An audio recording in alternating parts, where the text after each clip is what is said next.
मित्रांनो, शालिनी भक्तिसागरमध्ये तुमचे मनपूर्वक स्वागत आहे। तर मित्रांनो, आज आपण या व्हिडिओच्या माध्यमाने ऐकणार आहोत श्री शिवलीलामृताच्या कथा अध्याय 5। कोणी चॅनलला नवीन आलं असेल तर लाल बटनवर सबस्क्राईब करा, ऑलवर क्लिक करा, जास्तीत जास्त जणांना शेअर करा। कुठून कोणत्या गावात तुम्ही माझा हा व्हिडिओ ऐकत आहात, आपल्या गावाची कमेंट्स नक्की करा। भरपूर गावांच्या तुमच्या कमेंट्स येत आहेत, धन्यवाद, थँक्स। असाच माझा आत्मविश्वास वाढवा। कोणी स्वयंपाक करता करता, कोणी नांदगावहून, कोणी मुंबईहून, भरपूर अशा काही कमेंट्स आहेत की ज्या माझ्या आत्म्याला प्रतिसाद करून जातात। हर हर महादेव, ओम नमः शिवाय, जय श्री महाकाल, ओम श्री महाकाल, हर हर महादेव, पार्वती पतिये नमः, ओम महाकालाय नमः, ओम भगवान की जय, ओम श्री महाकालेश्वराय नमः, हर हर महादेव, हर ओम, जय श्री कृष्णा, हरे कृष्णा, हरे केशवा, हरे माधवा, मधुसूदना, भरपूर नावं भगवंत गोविंदाची। श्री शिवाय नमस्तुभ्यं, ओम नमः शिवाय, हर हर महादेव, ओम नमः शिवाय, जय श्री महाकाल नागपूर, ओम जय श्री महाकाल नागपूर, जय श्री महाकाल पुणे, जय श्री महाकाल, ओम नमः शिवाय, ओम नमः शिवाय मुंबई, हर हर महादेव, राजश्री कवडे पुणे, हर हर महादेव, राजश्री कवडे पुणे, गणेशाय नमः, महाकालाय नमः, खूप खूप धन्यवाद ताई नांदगाव, जय श्री स्वामी समर्थ, ओम नमः शिवाय नमः, ओम नमः शिवाय नमः। ताई, तुम्ही सांगितलेली कथा ऐकली, शिंदखेडा तालुक्यात पाष्टे गावातून ऐकत होती। ऐकून तर खूप छान वाटलं। आज माझ्या मनाला खूप खूप प्रसन्न वाटत आहे। जय श्री महाकाल, हर हर महादेव, हर साम सदाशिवाय नमः, धन्यवाद ताई, जय श्री महाकाल, ओम नमः शिवाय नमः, श्री शिवाय नमस्तुभ्यं, जय श्री कृष्णा, हर हर महादेव, ओम नमः शिवाय, धाराशिव फुलवाडी, ओम नमः शिवाय, ओम नमः शिवाय, बीड देवरगाव, ताई मी शहापूरहून बोलत आहे, हर हर महादेव, ओम पतिये नमः, नमः शिवाय नमः। ताई, मी हा व्हिडिओ संभाजीनगरमधून ऐकत आहे, रोज सकाळी स्वयंपाक करता करता ऐकते। अशा काही भरपूर गावांच्या तुमच्या कमेंट्स आलेल्या आहेत, तर धन्यवाद, थँक्स माझा आत्मविश्वास वाढवण्यासाठी। तर आता परत कोणी चॅनलला नवीन आलं असेल तर लाल बटनवर सबस्क्राईब करा, ऑलवर क्लिक करा, जास्तीत जास्त जणांना शेअर करा। कुठून कोणत्या गावात तुम्ही माझा हा व्हिडिओ ऐकत आहोत, आपल्या गावाची कमेंट्स नक्की करा। श्री गणेशाय नमो नमः, अध्याय 5। सदाशिव ही 4 अक्षरे जो नेहमी मनोभावे उच्चारतो तो शिवाचे पूजन करीत असतो। जो शिवनामाच्या जपाने शुद्ध झालेला आहे त्याला कोणत्याही प्रायश्चिताची गरज नाही। शिवनामाचा महिमा फार अगाध आहे। जो प्रदोष व्रत नेहमी पाळतो त्याला आयुष्यात काहीही कमी पडत नाही। ही गोष्ट त्रिवार सत्य आहे। ज्याला आयुष्य, आरोग्य, सुख, संपत्ती, संतती, दिव्य ज्ञान सहजासहजी भरपूर प्रमाणात हवे असेल त्याने प्रदोष व्रत करा। प्रदोष कालावर भगवान शिवाची पूजा करा। हे व्रत केले की त्याचे दुःख, दारिद्र्य 6 महिन्याच्या आत नाहीसे होते। 1 वर्षभर जर प्रदोष व्रत केले तर चांगले ज्ञान असे प्राप्त होते। 12 वर्ष प्रदोष व्रत आचरण्याच्या घरी भाग्यहून स्वतःहून भाग्यलक्ष्मी चालून येते। व्यास महर्षींनीच हा महिमा सांगितला आहे। जो कोणी हा महिमा खोटा आहे असे म्हणेल त्याला याच जन्मी फार दुःख प्राप्त होईल, क्लेश सहन करावे लागतील। हा महर्षी व्यासांनी सांगितलेला महिमा खोटा आहे असे जो कोणी म्हणतो तो निश्चित दांभिक आहे असे समजावे। त्याची भक्ती, त्याचे ज्ञान खोटे आहे असे समजावे। त्याचा गुरुसुद्धा खोटा आहे असे खुशाल समजावे। आणि पार्वती परमेश्वराच्या चरणी ज्याचे मन जडले आहे त्याहून पवित्र असा दुसरा कोणीही नाही हे पक्के लक्षात ठेवावे। मृत्यूसारखी मोठमोठी संकटे सुद्धा प्रदोष व्रताने नाहीशी होतात। आता मी एक कथा सांगतो ती ऐका। असे म्हणून सूत, शौनिक आदी ऋषींना शिव महिमा दाखवणारी एक कथा सांगू लागली। फार फार पूर्वी विदर्भ देशात सत्यरथ नावाचा एक राजा राज्य करीत होता। तो महापराक्रमी होता, धर्मशील होता, परंतु तो शिवाचे भजन पूजन मात्र करीत नसे। त्यामुळे एकदा काय झाले, शाल्व देशाचा राजा आपले फार मोठे सैन्य घेऊन राजा सत्यरथावर चालून आला। दोघांमध्ये 7 दिवस घनघोर युद्ध झाले। शेवटी राजा सत्यरथ युद्धात मारला गेला। शत्रूने सत्यरथ राजाच्या नगरात प्रवेश केला। सत्यरथ राजाची राणी गोरोदर होती। तिचे दिवस भरले होते, पण शत्रू नगरात शिरताच ती एकटी चोर वाट्याने रानात पळून गेली। सुकुमाराच्या त्या राणीला चालताना पायाला खूपच काटे टोचत होते। श्रम आणि मूर्छा येऊन जागोजागी पडत होती। सावध झाली की शत्रूच्या भीतीने मागे पुढे पाहत ती पुन्हा पळत होती। राणी दिसायला अतिशय सुंदर होती। मदनाला सुद्धा तिचा मोह पडावा असे अप्रतिम रूप तिचे होते। सुंदर अशी होती। गरोदर अवस्थेत एकटीच रानावनात येऊन पडली होती। नळाची दैमंती भिलेनीच्या रूपात असलेली भगवान शंकराची सती पार्वती पुन्हा या वनात संचार करीत आहे असे वाटत होते। प्रत्येकाला आपल्या कर्माची फळे भोगावीच लागतात, त्याला इलाज नाही। सर्वत्र भटकून शेवटी बिचारी एका वृक्षाखाली दमून बसली। त्यातच तिला प्रसव वेदना सुरू झाल्या आणि जिचा 100 तळ हातावर झेलण्यासाठी 100 दासी मागे पुढे असत त्या राणीला आज भांडेभर पाणी द्यायला सुद्धा कोणी नव्हते। ते राणी इंदुमती तेथे जमिनीवर गडाबडा लोळत होती। पाण्यासाठी मोठमोठ्याने टावा फोडत होती, पण ऐकणार कोण। थोड्या वेळात ती झाडाखाली प्रसूत झाली। तिला एक सुंदर मुलगा झाला, पण आता ती तहानेने व्याकुळ झाली होती, त्यामुळे तिला काही सुचेना. अजान भरकाला तेथेच वृक्षाखाली सोडून ती राणी इंदुमती तशा अवस्थेत बसत उठत जवळ असलेल्या सरोवरापाशी गेली. तिने सरोवराच्या पाण्यात पाय टाकला, मात्र तेवढ्यात एका मगरीने तिचा पाय आपल्या तोंडात धरला आणि तिला मारून टाकले. बिचारा नवजात राजपुत्र जमिनीवर एकटाच पडला होता आणि जंगलात त्या वृक्षाखाली मोठमोठ्याने रडत होता. त्याच रस्त्याने उमा नावाची एक ब्राह्मण विधवा येत होती. तिच्या कडेवर 1 वर्षाचा लहान मुलगा होता. तिलाही जगात नात्याचे कोणीच नव्हते. या चिमण्या बाळाला पाहून तिला मनामध्ये फार दया आली. नाळ सुद्धा न कापलेला हा सुंदर बाळ येथे कसा आला असेल तिला काही समजेना. हा कोणत्या बरं जातीचा असेल, त्याला आपण उचलून घ्यावे की नाही, आपण काय करावे क्षणभर तिला काही सुचेना. आणि तेवढ्यात एका यतीच्या वेशाने भगवान शंकर तेथे आले. त्यांनी सांगितले, तू हा बाळ जरूर आपल्या घरी ने, याच्यामुळे लवकर तुझा भाग्योदय होईल. हा क्षत्रिय कुमार आहे, तरी पण स्वतःच्या मुलासारखे त्याचा सांभाळ कर. मात्र दुसऱ्या कुणालाही ही गोष्ट सांगू नको. एखाद्या दारिद्र्य माणसाला परीस सापडावा, चिंतामणीला रत्न सापडावे, दारिद्र्य माणसाच्या आपाप पुढ्यात येऊन पडावे, मेलेल्या माणसाच्या मुखात अमृत पडावे.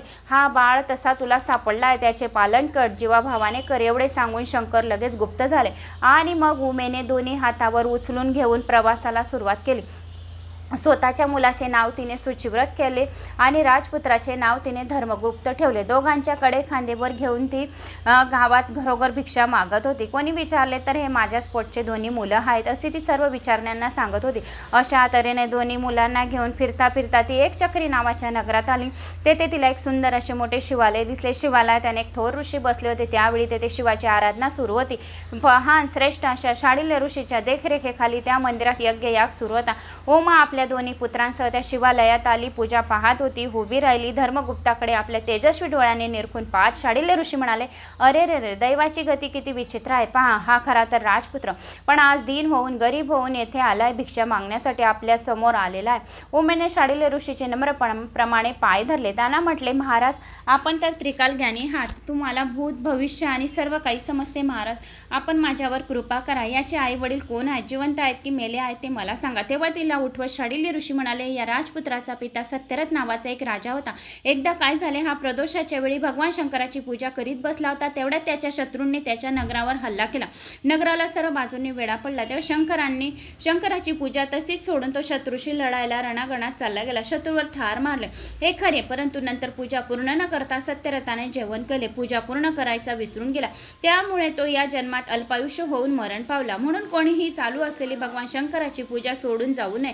त्याच्या आईने सुद्धा कपटीने आपल्या सावतीचा प्राण घेतला आणि तिला मारून टाकले. हा राजपुत्र धर्मगुप्त याने मागच्या जन्मी शंकराचे कोणतेही व्रत अजिबात केले नाही, म्हणून आता जन्मतः आई वडिलांना पारखा झाला. म्हणून प्रदोषाच्या वेळी मनापासून भक्तिभावाने शंकराचे पूजन करावे. कधी शंकराची पूजा अर्धवट सोडून कधीही उठू नये. प्रदोष काळात देवी पार्वती समोर भगवान शंकर स्वतः नित्य करीत असत.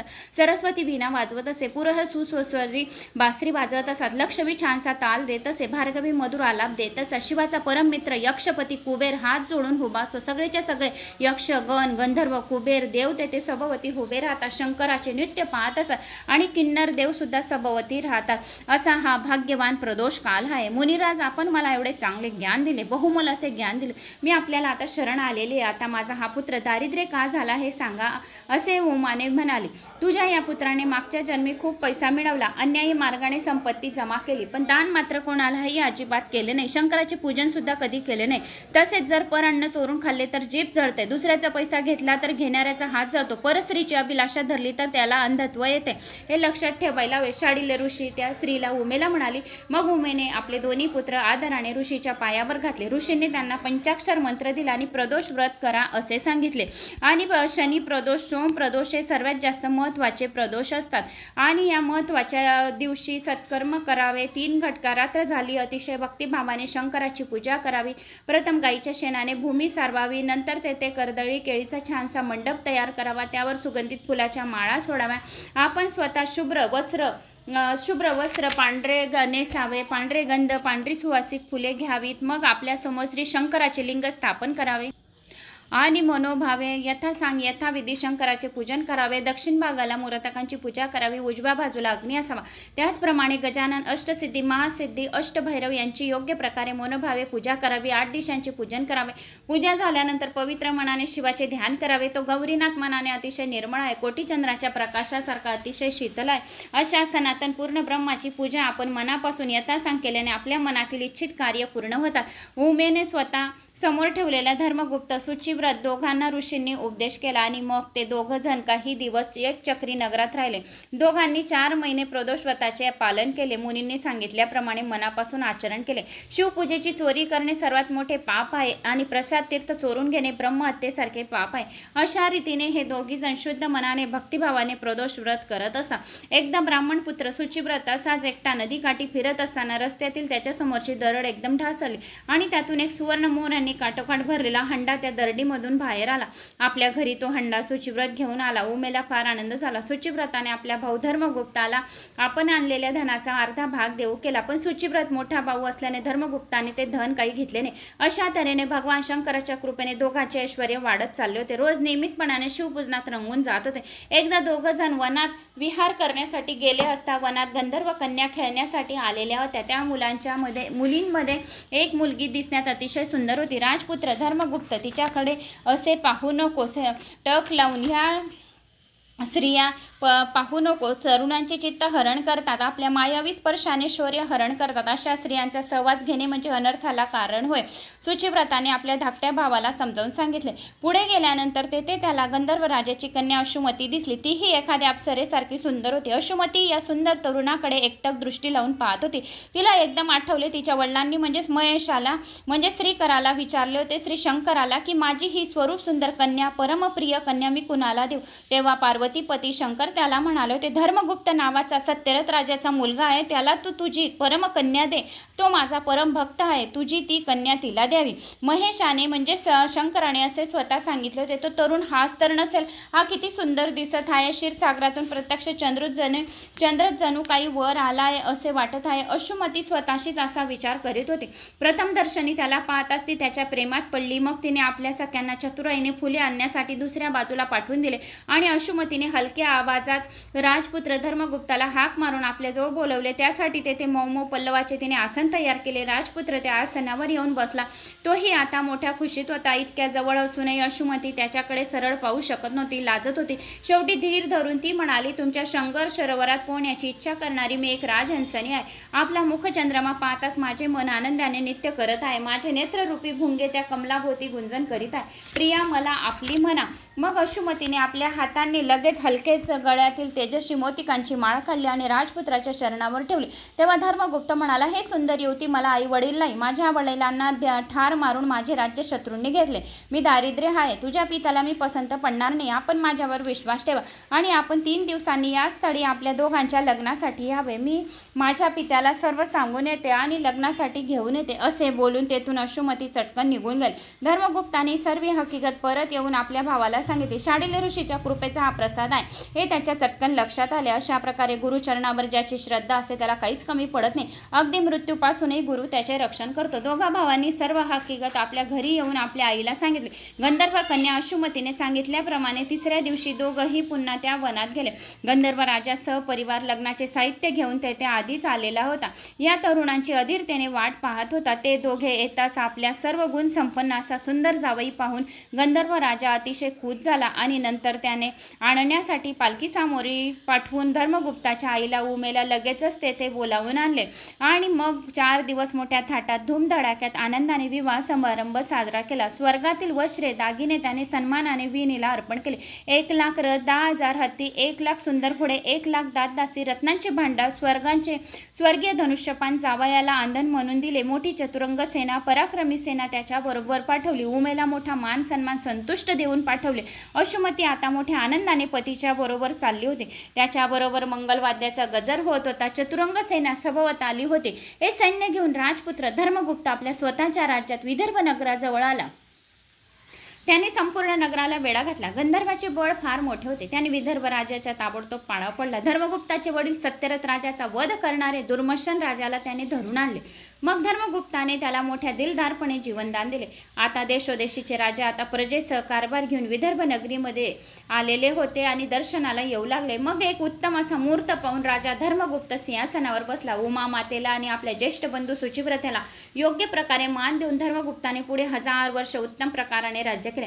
त्याने आपल्या नगरीमध्ये शांडिल्य ऋषींना मोठ्या मानाने बोलावून आणले आणि 100 पदम मोहरांची गुरुदक्षिणा त्याच्या चरणावर अर्पण केली. अनेक रत्ने, अलंकार, वस्त्रही सन्मानाने अर्पण केली. त्याच्या शिवभक्तीमुळे दुःख, शोक, भांडणे, संकटे, रोग, वैधव्य, मरण हे सर्व त्याच्या राज्यातून पळाले. प्रजा सतत राजाचे गुणवर्णन करीत होती. राज्यातील ब्राह्मण तृप्ततेने राजाला रोज चांगले चांगले आशीर्वाद देत होते. राज्यात सगळीकडे आनंदी आनंद भरलेला होता. अशुमती सुखात होती. 10,000 वर्ष राज्य केल्यानंतर धर्मगुप्ताने उत्तम प्रकारे व समाधानाने आपल्या सूरज नावाच्या मुलाला आपले राज्य देऊन टाकले. शंकराची मनापासून प्रार्थना केली. भगवान शंकरांनी त्याच्यासाठी दिव्य विमान पाठवले. शंकराच्या कृपेने धर्मगुप्त राजाला दिव्य देह प्राप्त झाला. आई, भाऊ, पत्नी अशुमती राजा कैलासाला गेला. तेथे शिवदर्शन होता. सर्वांनी त्यांना साष्टांग नमस्कार घातला. भक्तांच्या कैवारी शंकराने त्यांना उचलून आपल्या हृदयाशी धरले. आपल्या जवळच त्यांना अक्षय पद दिले. असे हे धर्मगुप्ताचे आख्यान जे जे कोणी नित्यनेमाने वाचतात किंवा ऐकतात त्याच्या सर्व संकट प्रसंगी स्वतः रक्षण शंकर करीत असतो. त्याच्या मार्गी सर्व पापांचा नाश होतो. ते जेथे जातील तेथे त्यांना विजय मिळतो. त्यांची संतती सुख समृद्धी आनंदाने नांदते. जो प्रदोष व्रत करतात या प्रदोष व्रताची ही कथा ऐकतात त्यांना मग मृत्यूचे सुद्धा भय राहत नाही. ज्याच्या घरी या अध्यायाचे श्रवण पठन होतो त्याच्या पाठीशी सदैव शंकर उभा असतो. शेवटी त्याला शिवचरणापाशी जागा मिळते. हा ग्रंथ म्हणजे चांगला अशा आंब्याचा विशाल वृक्ष आहे. हातातील रसकाव्य पूर्ण पाडस हसलेले आंबे आहेत. त्यांना मुखरोग झालेला असेल म्हणजे ज्याचा पावन मोक्षदायी अशा शिवचरणावर भाव नसेल त्यांनाच हे आंबे आवडणार नाही. सर्वांनी या गोड आंब्याचा मनापासून रसस्वाद घ्यावा व आपल्या जीवनाचे खरे सार्थक करावे. व्हिडिओ आवडल्यास लाईक, शेअर, सबस्क्राईब नक्की करा. अशी ही प्रदोष व्रताची कथा होती. तर मला अशी आशा आहे की तुम्हाला ही माझी कथा आवडली असेल. आवडल्यास लाईक, शेअर, सबस्क्राईब, कमेंट्स नक्की करा. जय श्री